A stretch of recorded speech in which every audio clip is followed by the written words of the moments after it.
আজ আপনাদের বান্দরবনের ৩টি দর্শনীয় স্থান দেখাবো। প্রথমে দেখাবো নাফাখুম জলপ্রপাত। নাফাখুম জলপ্রপাত বান্দরবন জেলার থানচি উপজেলার রেমাক্রি ইউনিয়নে অবস্থিত। নাফাখুম জলপ্রপাত দেখিয়ে নিয়ে যাব বান্দরবনের থানচি উপজেলার দুর্গম নাখিয়াং নামক স্থানে, যেখানে রয়েছে আমিয়াখুম জলপ্রপাত। সবশেষে দেখাবো সাঙ্গু নদী, বান্দরবন শহর সাঙ্গু নদীর তীরে অবস্থিত।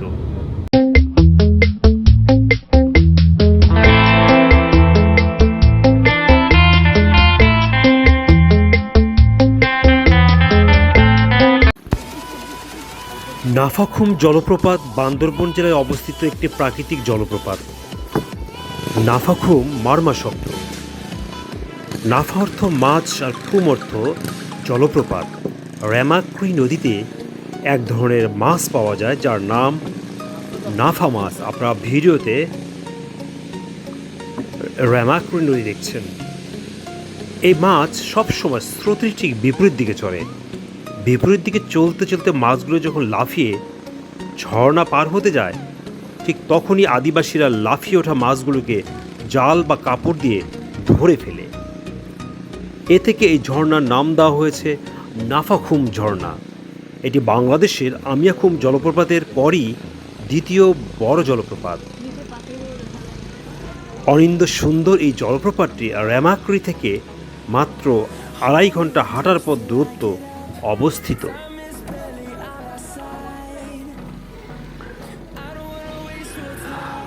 নাফাখুম জলপ্রপাত বান্দরবন জেলার থানচি উপজেলার রেমাক্রি ইউনিয়নে এই জলপ্রপাতটি অবস্থিত।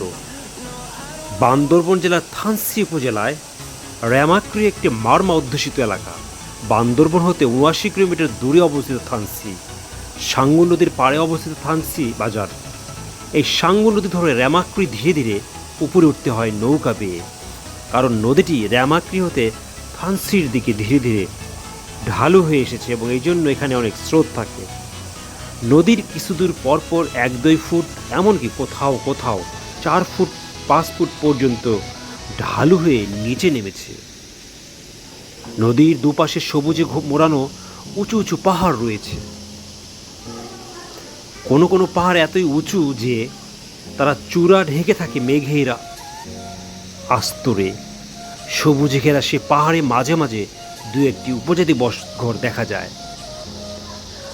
পাহাড়ের ঢালুতে টিন আর বেড়ার ঘরগুলো মারমা ভাষায় বলে খুম, মানে হচ্ছে জলপ্রপাত।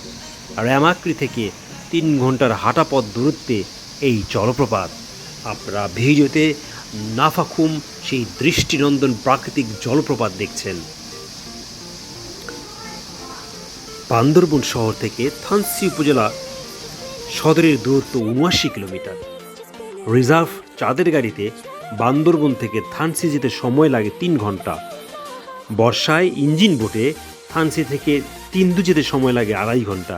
তিনদু থেকে রেমাক্রি যেতে লাগবে আরও 2.5 ঘন্টা। শীতের সময় ইঞ্জিন বোট চলার মতো নদীতে যথেষ্ট গভীরতা থাকে না, তখন ঠেলা নৌকাই একমাত্র বাহন। রেমাক্রি বাজার থেকে 2 ভাবে নাফাখুমে যাওয়ার পথ আছে। 1 ঘন্টা উঁচু নিচু পাহাড়ি পথ মারিয়ে, তারপর রেমাক্রি খালের পাড় ধরে বাকিটা হেঁটে এই পথে 4 ঘন্টা লাগে নাফাখুম পৌঁছতে।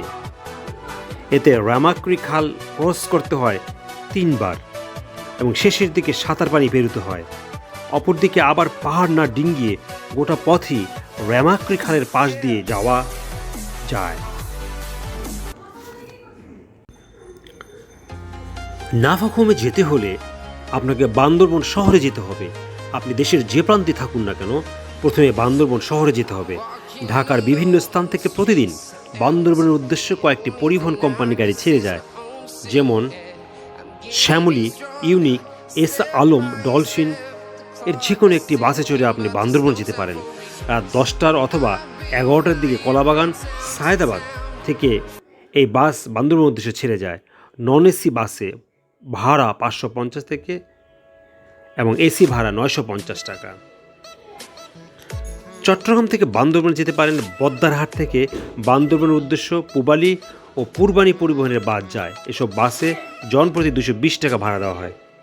বান্দরবন হতে পাবলিক বাস অথবা জিপ অথবা চাঁদের গাড়িতে করে থানসি যেতে হয়। তবে পাবলিক বাসের চাইতে জিপ অথবা চাঁদের গাড়িতে করে গেলে ভালো, দুধারে দৃশ্য উপভোগ করার সুযোগ বেশি রয়েছে।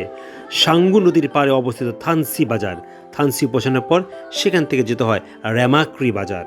রেমাক্রি বাজার হতে নাফাকুম ঝর্ণা গাছে যাওয়ার একমাত্র অবলম্বন সাঙ্গু নদীর নৌকা। এখানে আপ ডাউন ইঞ্জিন চালিত নৌকা পাওয়া যায়। এই নৌকায় ভাড়া পর্যটকদের থানসি ঘাটে অবস্থিত নৌকা চালক সমিতির সাথে কথা বলতে হয়। রেমাক্রি থেকে নাফাকুম ঝর্ণায় যাওয়ার কোনো পরিবহন ব্যবস্থা নেই, অবশিষ্ট পথটুকু পায়ে হেঁটে পাড়ি দিতে হয়। আপনারা ভিডিওতে নাফাকুম ঝর্ণা দেখছেন। থানসি থেকে গাইড নেওয়াটা বাধ্যতামূলক।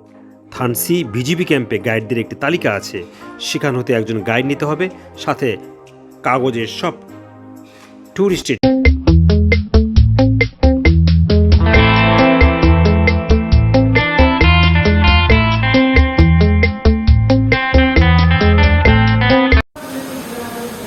আমিয়াখুম বান্দরবনের অসাধারণ একটি জলপ্রপাত, যা বান্দরবনের থানসি উপজেলার দুর্গম নাখিয়াং নামক স্থানে অবস্থিত।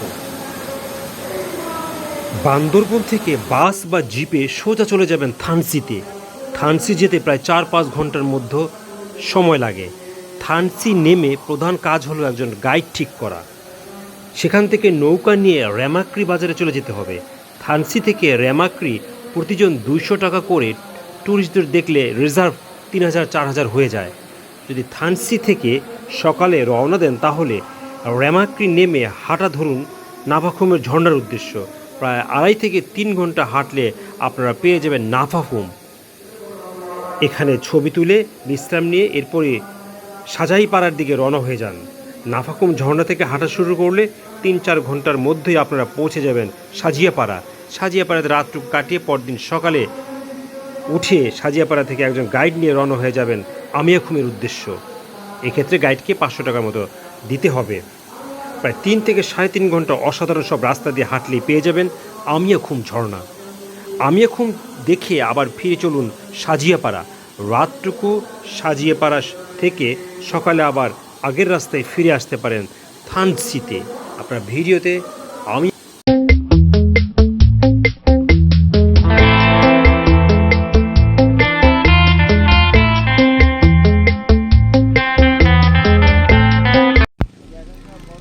সাঙ্গু নদী বা শঙ্খ নদী বাংলাদেশের পূর্ব পাহাড়ি অঞ্চলের চট্টগ্রাম ও বান্দরবন জেলার একটি নদী।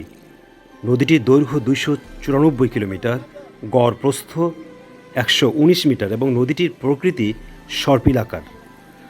বাংলাদেশ পানি উন্নয়ন বোর্ড বা পাউবো কর্তৃক সাঙ্গু নদী প্রদত্ত পরিচিত নম্বর পূর্ব পাহাড়ি অঞ্চলের নদী নং 15।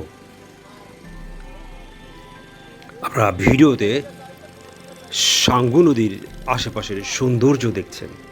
নদীটি দেশের দক্ষিণে পার্বত্য চট্টগ্রাম অঞ্চলে অবস্থিত একটি পাহাড়ি নদী। কর্ণফুলীর পর এটি চট্টগ্রাম বিভাগের দ্বিতীয় বৃহত্তম নদী। বাংলাদেশের অভ্যন্তরে যে কয়টি নদীর উৎপত্তি তার মধ্যে সাঙ্গু নদী অন্যতম। মিয়ানমার সীমান্তবর্তী বাংলাদেশের বান্দরবন জেলার মদক এলাকার পাহাড়ে এই নদীর জন্ম। বান্দরবন জেলা ও দক্ষিণে চট্টগ্রাম জেলার উপর দিয়ে প্রবাহিত হয়ে এটি বঙ্গোপসাগরে গিয়ে মিশেছে। উৎসমুখ হতে বঙ্গোপসাগর পর্যন্ত এই নদীর দৈর্ঘ্য 170 কিলোমিটার। সাঙ্গু নদী বান্দরবন জেলার প্রধান নদী। বান্দরবন জেলা শহরও এই নদীর তীরে অবস্থিত। এ জেলার জীবন জীবিকার সাথে সাঙ্গু নদী ওতপ্রোতভাবে জড়িত। বান্দরবনের পাহাড়ি জনপদের যোগাযোগের ক্ষেত্রে এই নদী একটি অন্যতম মাধ্যম। বাংলাদেশের প্রধান কয়েকটি পাহাড়ি নদীর মধ্যে সাঙ্গু নদী অন্যতম। বান্দরবন জেলা এবং চট্টগ্রামের দক্ষিণাঞ্চল এই নদী বিধৌত। বাংলাদেশের বেশিরভাগ নদী উত্তর হতে দক্ষিণ দিকে প্রবাহিত হয়ে বঙ্গোপসাগরে গিয়ে মিশেছে, কিন্তু সাঙ্গু নদী বান্দরবনের দক্ষিণাঞ্চলে সৃষ্টি হয়ে উত্তর দিকে প্রবাহিত হয়ে পশ্চিমে বাঁক নিয়ে বঙ্গোপসাগরে গিয়ে মিশেছে। দর্শক, আপনারা সাঙ্গু নদীর প্রাকৃতিক সৌন্দর্য দেখছেন। নদীটি চট্টগ্রাম বিভাগের মধ্যে পড়েছে। বান্দরবন জেলা এবং চট্টগ্রাম জেলার মধ্যে প্রবাহিত হয়েছে। এর উৎস আরাকান পর্যন্ত, দৈর্ঘ্য 294 কিলোমিটার, প্রায় 183 মাইল। বান্দরবন বেড়াতে গেলে অবশ্যই সাঙ্গু নদী বা শঙ্খ নদী ভ্রমণ করবেন। পাশাপাশি নাফাখুম জলপ্রপাত এবং আমিয়াখুম জলপ্রপাত রয়েছে এর আশেপাশেই। নাফাখুম জলপ্রপাত বান্দরবন জেলার অবস্থিত একটি প্রাকৃতিক জলপ্রপাত। বান্দরবন জেলার থানচি উপজেলার রেমাক্রি ইউনিয়নে এই জলপ্রপাতটি অবস্থিত। বান্দরবন জেলার থানচি উপজেলার রেমাক্রি একটি মারমা অধ্যুষিত এলাকা। বান্দরবন হতে 79 কিলোমিটার দূরে অবস্থিত খালটি থানচি। সাঙ্গু নদীর পাড়ে অবস্থিত থানচি বাজার। এই সাঙ্গু নদী ধরে রেমাক্রির দিকে ধীরে ধীরে উপরে উঠতে হয় নৌকা বেয়ে, কারণ নদীটি রেমাক্রি হতে থানচির দিকে ধীরে ধীরে ঢালু হয়ে এসেছে এবং এই জন্য এখানে অনেক স্রোত থাকে। নদীর কিছু দূর পরপর 1-2 ফুট, এমনকি কোথাও কোথাও 4-5 ফুট পর্যন্ত ঢালু হয়ে নিচে নেমেছে। নদীর দুপাশে সবুজে মোড়ানো উঁচু উঁচু পাহাড় রয়েছে। কোনো কোনো পাহাড় এতই উঁচু যে তার চূড়া মেঘের আস্তরে ঢেকে থাকে। সবুজে ঘেরা সেই পাহাড় মাঝে মাঝে 2-1টি উপজাতি বসতঘর দেখা যায়। পাহাড়ের